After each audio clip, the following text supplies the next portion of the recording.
Hi guys, welcome back to the channel. Thought we would, while we got a chance, just give you, keep you updated what's going on in the workshop in regards to what we're building here. To me, that's right, isn't it? That's it, yeah. So, what you see here, this is not for this one. We'll come on to that in a minute. This is for Liam's, which is outside here. But come around here to me, if you don't mind. Obviously careful, health and safety. Yeah.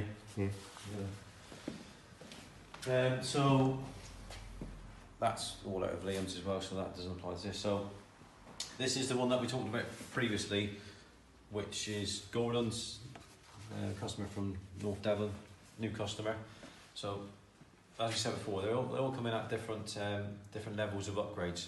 So this one's, in a minute I'm going to be loading up, as you can see the laptop on the roof, whatever. So I'm going to be loading up a Revo Stage 1 software on this to configure the SBS switch. That's pretty much done on this one then. So you've seen this in stages before with regards to the strip down. So this has had one of our block mods done on it, which Julian carries out for us. They're all, you know, individual to each block. Okay. Our hose kit, as you can see, our branded up silicone hose kit for the coolant and ancillary. All right.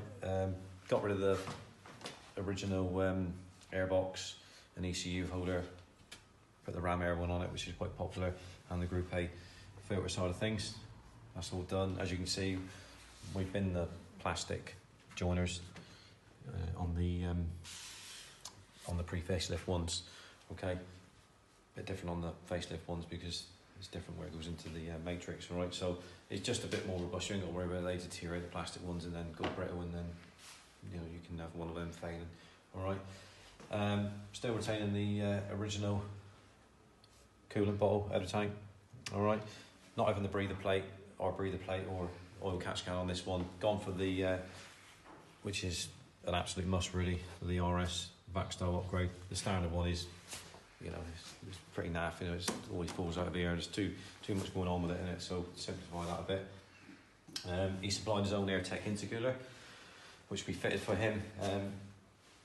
Still retaining the original crossover pipe and the boost pipes down below, plenum. So that's all staying the same. All right, we've ARP studded it, as we normally do. The head's all been completely stripped. All the valves have been stripped out of it. Head's gone to out to our machinist, Pete Willis, and he's done all his bits and pieces on that. We've then, you know, only on that side of it and resurfaced it. Always get it checked out.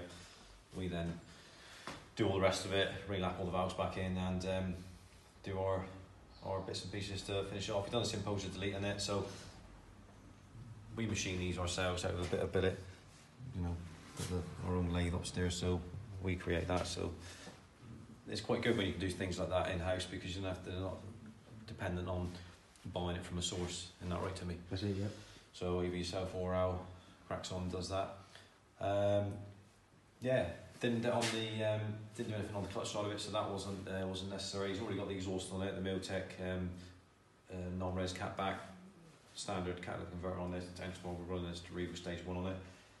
But everything's all been done, so all the block model, as you know before, I've said this many times, we don't cut any corners, and you know, no stone unturned. So everything that we find, which I'll explain to you on Liam's over there in a minute, what we found on strip down, it's replaced. We don't mess around, all right? So everything's done on this. This particular one, I think, was a Gates manual tensioner. So it's a Gates kit on that. We changed all the tensioners, so Gates auxiliary tensioners as well, fan belts, the whole works, all right? It's not, this will run the Super Plus Motorcraft coolant in this, not the waterless coolant. That will come when he changes the radiator.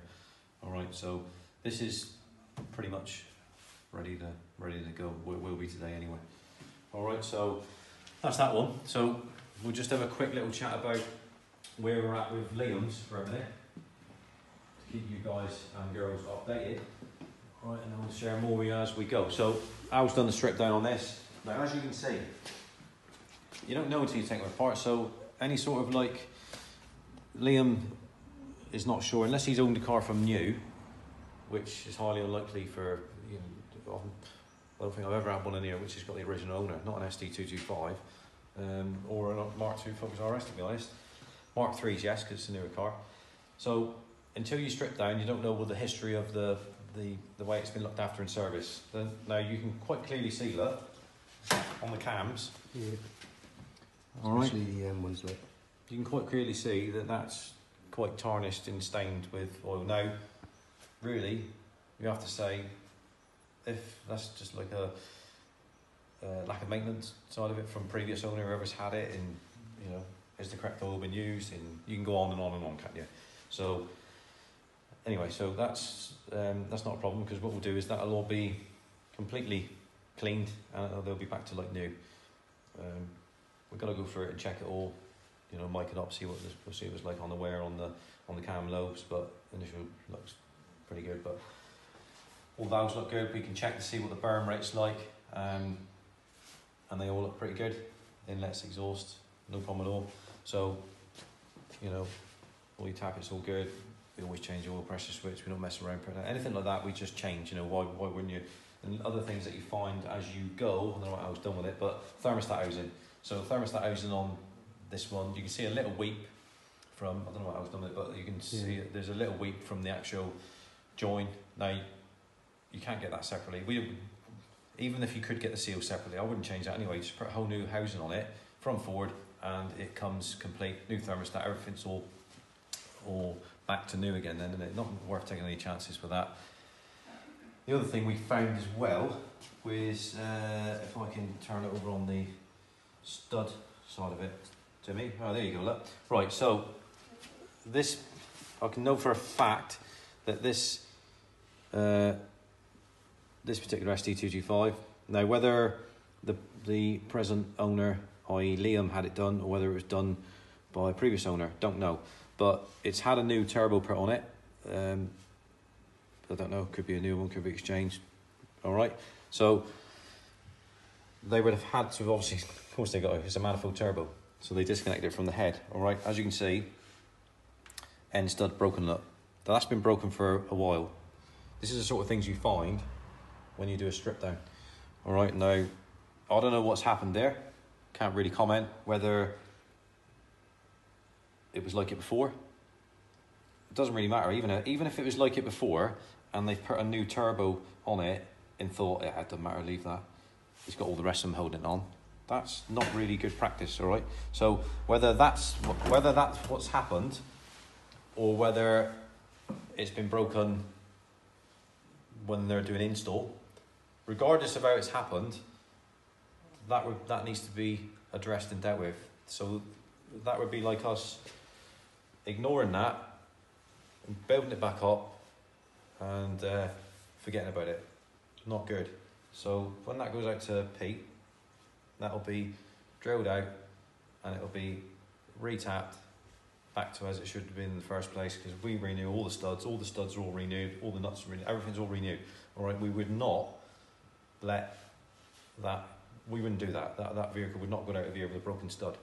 Absolutely not. So we need to make the customer aware of that, put them in the picture about what's going on, certain things that we found, i.e. that, and the other thing we found as well, there was only on the starter locator, which he didn't know because it's hidden by the ECU, so you can't see it. There's a bit broken off on the locator lug. You wouldn't know that. Unless Liam does all the work himself, he's not going to know little things like this until we get hold of it, and then we inform him and give him progress update reports. All right, so this is a bit different. So we move on to the block, so all that there will be sorted out. No issues with that. So what we're doing on this one, this is having a bottom end build, right? Nothing wrong with it. Pistons are all good. No issues with any smoking, no issues with anything else. It's not about that. He's doing a preventative maintenance thing, and maybe he's talking about he wants to put more power for it later. That's not the sort of, he knows that we don't get involved with that on the software side of it. We stick with the Revo software because it's safe, reliable power. You're asking for trouble in a way if you start, messing around with stuff like that. Not something we would do, so we stick with the Revo side of it. Okay. Everything looks all good. That'll all be fully inspected. All the liners and that look good. So obviously that's going to have a block mod done on it. Judy will sort that out. That's not a problem. But pistons will be dropped out of this, and we'll be forging it. All right. So we'll be doing the same build as what we've done on Sam from Cornwall, same sort of thing. So we'll use Mala Motorsport forged pistons, which is one of the very, very best. You know, they put a, you know, this is the top level in it, the Mala Motorsport stuff. I mean, you know, they put Mala Motorsport forged pistons, or just probably billet pistons to be honest, in like F1 Ferrari to me, innit? The current Ferrari 2019 F1 car runs Mala pistons. So I think if it's good enough to go into a top level, the pinnacle of racing, it's okay. You know, the sort of thing you want to put in your own car to me, innit? So we always opt for that anyway. So we'll put RS pistons in it, which is fine, and then we'll use a BW rod, which is the very, very best that, you know, we've come across, to be honest, in that sort of like price bracket, and no problems at all. All the drift guys use them, so a bit of a combination on that, you know, Mala and the BW. But Mara Motorsport, one of our that's the supplier that we use. Adrian Otber's really, really good, knows his stuff, and again, he wouldn't get involved with anything. He's the Mala Motorsport main dealer distributor for the UK. All right, so he wouldn't be getting involved in anything, i.e. the BW, if it was inferior in any way, not at all. All right, and like I said, the drift guys, it's big in the drift world with the Jap stuff.